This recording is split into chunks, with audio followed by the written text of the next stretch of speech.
హెచ్చరిక, దైవజనుని హెచ్చరిక. ఒక్కసారి చూడండి, మనం కడుపు నిండా ఇవాళ అన్నం తిన్నాం అనుకోండి, 10 రోజులు దాకా సరిపోద్దా? ఒక్కసారి దైవ సేవకుడు మనకు ప్రార్థన చేశారనుకోండి, జీవితం అంతా సరిపోద్దా? ఒక్కసారి బైబిల్ చదివామనుకోండి, బతుకంతా ఆ ఆధ్యాత్మిక బలం సరిపోతుందా? ఏది అలా పెట్టలేదు దేవుడు. మళ్ళీ మళ్ళీ మనల్ని మనం రీఛార్జ్ అంటాం. ఇంగ్లీష్ మాటలు ఏమంటున్నాం? నూతన పరుచుకోవాలి, నింపుకోవాలి. జేబు నిండా డబ్బులు పెట్టుకున్నారు, నెలాఖరు వచ్చేటోడికి అయిపోతాయి, మళ్ళీ రావాలి, వస్తేనే. ఈ ప్రాసెస్ భక్తి కూడా అంతేనండి. నేను ఎప్పుడో 40 ఏళ్ల క్రితం భక్తిగా ఉన్నానంటే ఇవాళ ఆ భక్తి చల్లదు, ఉండదు. అది మళ్ళీ మళ్ళీ మళ్ళీ మళ్ళీ ఆ భక్తిని కట్టుకుంటూనే పోవాలి. యెహోవా నా బలమా, మళ్ళీ మళ్ళీ మనం బలం పుంజుకోవాలి. బలం మనం ఖర్చు పెట్టినప్పుడు అది అయిపోద్ది, మళ్ళీ దాన్ని పుంజుకోవాలి. ఒక్కసారి నిన్ను అభిషేకించాం కాబట్టి లైఫ్ లాంగ్ అభిషేకం ఉంటుందనేది లేదనేదండి. దావీదును ఒకసారి సమూయేలు అభిషేకించాడు కాబట్టి ఆ అభిషేకం 13 years ఉందనుకుంటున్నారా? లేదు, ఎప్పటికప్పుడు దావీదు దేవుని సన్నిధిలో అభిషేకించబడుతూనే ఉన్నాడు. కీర్తన 23 మీకు అందరికీ తెలుసు కదా. ఏమన్నాడు అక్కడ చూడండి. నూనెతో నా తల అంటి ఉన్నావు, కొంచెం పోయటం కాదు, నూనె పోసి నా తల నింపి ఉన్నావు. ఏమా తలంటే స్నానం చేసినప్పుడు ఇన్ని నీళ్ళతో టిట్టిట్ అంటుకుంటారా? దేవుడు నన్ను అభిషేకించేశాడు, నా శత్రువులు ఎదుట నాకు భోజనము. సో ఎగ్గైన్ అండ్ ఎగ్గైన్ దావీదు దేవునితో సహవాసం చేస్తూ ఉన్నాడు కాబట్టి ఆ స్థాయికి చేరగలిగాడు. Beginning is the not the end అండి. మనం ప్రారంభించింది ముగింపు కాదు. క్రైస్తవ జీవితం ప్రారంభించాం, గురి యొద్దకు పరిగెత్తాలి. అంతం వరకు సహించిన వాడే రక్షించబడతారు. మనం అనుదినము దేవుని సన్నిధిలో అభిషేకించబడుతూనే ఉండాలి, దేవుని ఆత్మతో నింపబడుతూనే ఉండాలి. నిన్నటి భక్తి ఇవాళకి పనికిరాదు, గత అనుభవాలు రాబోయే పరిచర్యలకు పనికిరావు. ఏ రోజుకు ఆ రోజు నూతనత్వం పొందుతూనే ఉండాలి. దేవుని కొరకు, దేవుని ప్రణాళికల కొరకు మనం నిలబడ్డప్పుడు దావీదు జీవితంలో నేను గమనించి చూసింది ఏంటంటే, ఆ శత్రువులు వచ్చారు, ఇళ్ళన్నీ కాల్చేశారు, అందరూ ఏడుస్తున్నారు, అందరు తిరిగి కొట్టాలనుకుంటున్నారు. దావీదుని రాళ్ళు తీసుకొని కొట్టాలంటే ఆ టెన్షన్లో, ఆ యొక్క ఒత్తిడిలో కూడా దావీదు ఏమన్నాడో తెలుసా అండి? ఏఫోదు తెప్పించి, దేవా వీళ్ళని తరమ్మంటావా అని అడిగాడే కానీ ఆ అత్యవసరమైన పరిస్థితి ఇది, ఇక అడిగేదాకా పర్మిషన్లు వచ్చేదాకా ఎందుకని దూసుకుపోయాడా? తరుము అని దేవుడు చెప్పాక కానీ కదలలేదు. కాబట్టి చేయం, అన్నీ సంపాదించుకున్నాడు, ఏది పోగొట్టుకోలేదు. చిన్న చీపురులు కూడా పోలేదట, చిన్న సూది కూడా పోలేదట.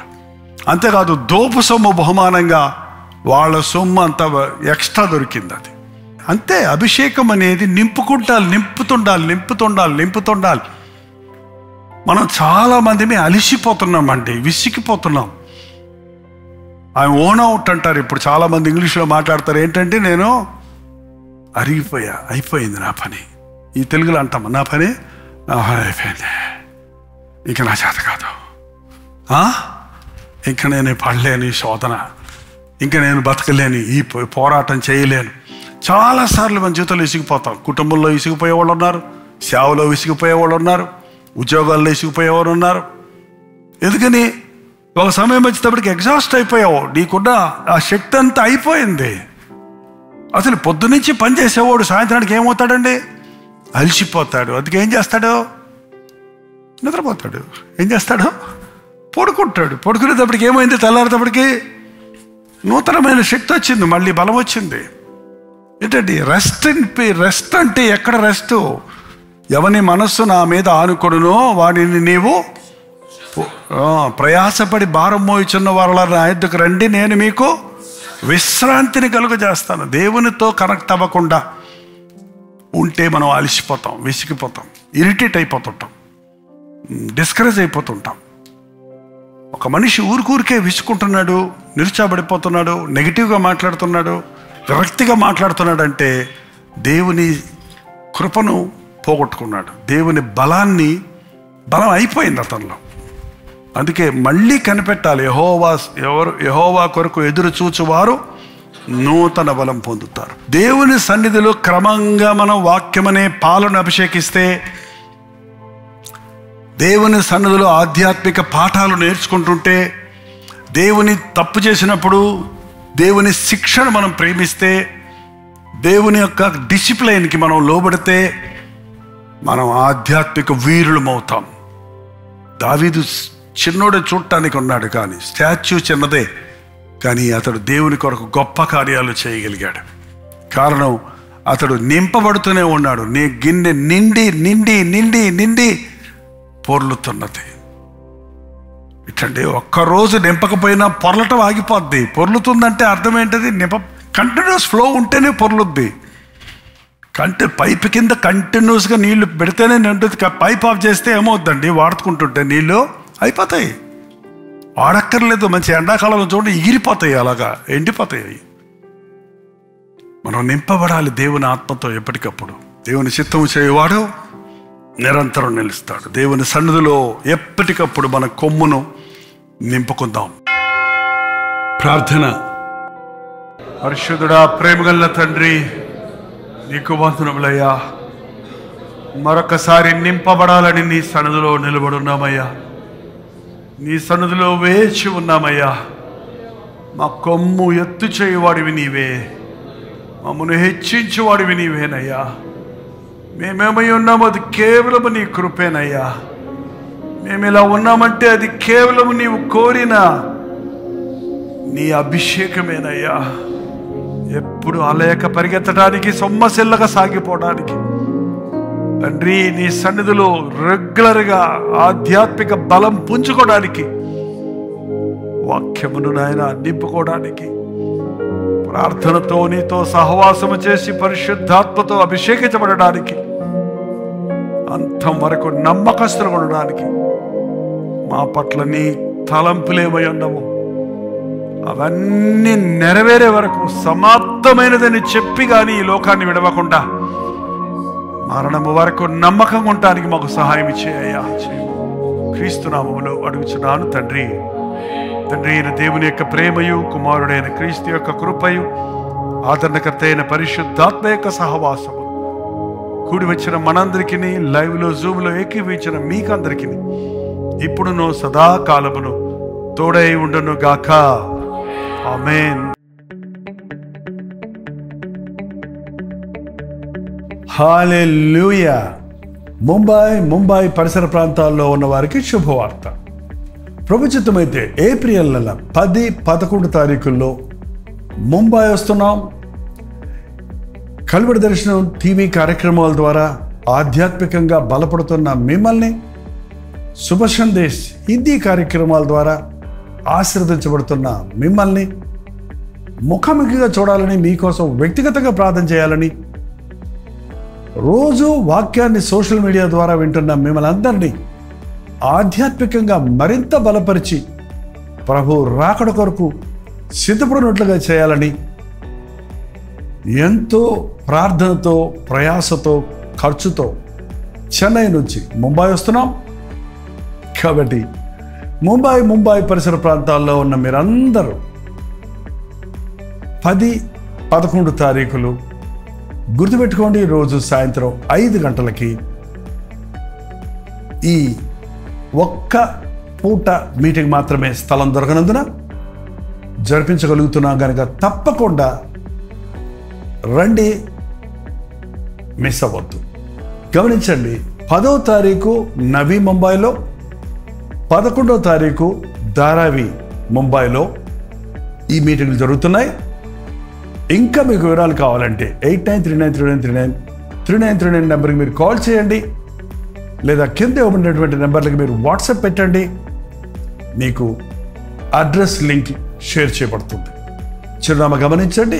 ఏప్రిల్ 10వ తారీఖు అగ్రికోలి సంస్కృతి భవన్, పామ్ బీచ్, నెరూర్, నవీ ముంబై. అలాగే 11వ తారీఖు సాయంత్రం 5 గంటలకి మార్నింగ్ స్టార్ స్కూల్ హాల్, సియోన్, ధారావి, ముంబై. ఈ 2 వ్యత్యాసమైన స్థలాల్లో జరుగుతున్నాయి. చిరునామాలు గమనించండి. వివరాల కొరకు మాతో సంప్రదించండి. తప్పకొస్తారు కదా.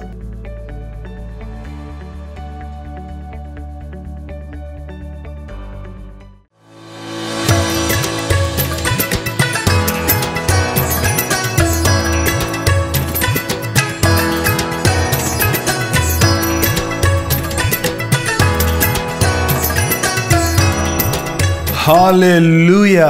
కలగట పరిసర ప్రాంతాల్లో ఉన్నవారికి, హౌరా ప్రాంతాల్లో ఉన్నవారికి శుభవార్త.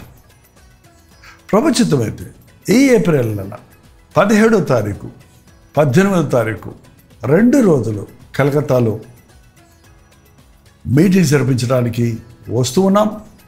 మీరందరూ వస్తారని తెలుగు టీవీ కార్యక్రమాలు చూస్తున్నవారు, హిందీ కార్యక్రమాలలో వాక్యం వింటున్నవారు, ఆధ్యాత్మికంగా మిమ్మల్ని బలపరచడానికి, ముఖాముఖిగా మిమ్మల్ని కోసం ప్రార్థించడానికి చెన్నై నుంచి మేము కలకడా వస్తున్నాం. రండి. ఈ 2 మీటింగ్స్లోనూ పాల్గొని దైవాశీర్వాదాలు పొందండి. గమనించండి. ఏప్రిల్ 17వ తారీఖు సాయంత్రం 4 గంటల నుంచి 9:30 వరకు ఒక్క మీటింగ్ మాత్రమే ఉంటుంది. బ్యారక్పూర్లో ఈ మీటింగ్ ఉంటుంది. చిరునామా గమనించండి. Assembly of Christ church, river side road, near cantonment, Barrackpore, Kolkata. ఇంకా ఈ విషయమై మీకు వివరాలు కావాలంటే 8939527527 అనే నెంబర్కి కాల్ చేయండి, లేక వాట్సాప్ పంపించండి. అలాగే ఏప్రిల్ 18వ తారీఖు 1 డే గెట్ టుగెదర్ను మీ కొరకు కలకటాలోని ధర్మశాలలో ఏర్పాటు చేస్తున్నాం. మధ్యాహ్నం 2 గంటల నుంచి 5 గంటల వరకు, అలాగే 6 గంటల నుంచి 9 గంటల వరకు 2 సెషన్స్ ఉంటాయి. తప్పకుండా హాజరవ్వండి. చిరునామా గమనించండి. Bible society of India, Dharamshala, Kolkata. ఇంకా ఈ విషయమై మీకు వివరాలు కావాలంటే 8939527527 అనే నెంబర్కి కాల్ చేయండి, లేక వాట్సాప్ పెట్టండి. అలాగే 8939393939 నెంబర్కి కూడా మీరు వాట్సాప్ ద్వారా తెలియచేయచ్చు. లింక్ మీకు పంపించడానికి మీరు సహకరించిన వారు అవుతారు. రండి, కుటుంబాలతో రండి. ప్రభునందు ఆనందిద్దాం, ప్రభు వాక్యాన్ని నేర్చుకుందాం. అన్నిటికంటే ముఖ్యంగా వాక్యం ద్వారా బలపడుతున్న మిమ్మల్ని ముఖాముఖిగా చూసి మీకోసం వ్యక్తిగతంగా ప్రార్థించడానికే మేము ఇంత దూరం మీ దగ్గరకు వస్తున్నాం. రండి, దేవుని సన్నిధిని అనుభవిద్దాం, ఆధ్యాత్మికంగా బలపడదాం. తప్పకొస్తారు కదా.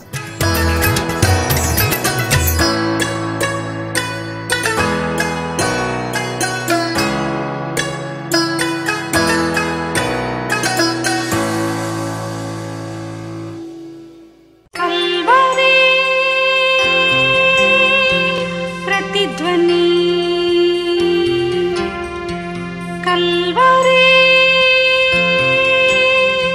ప్రతిధ్వని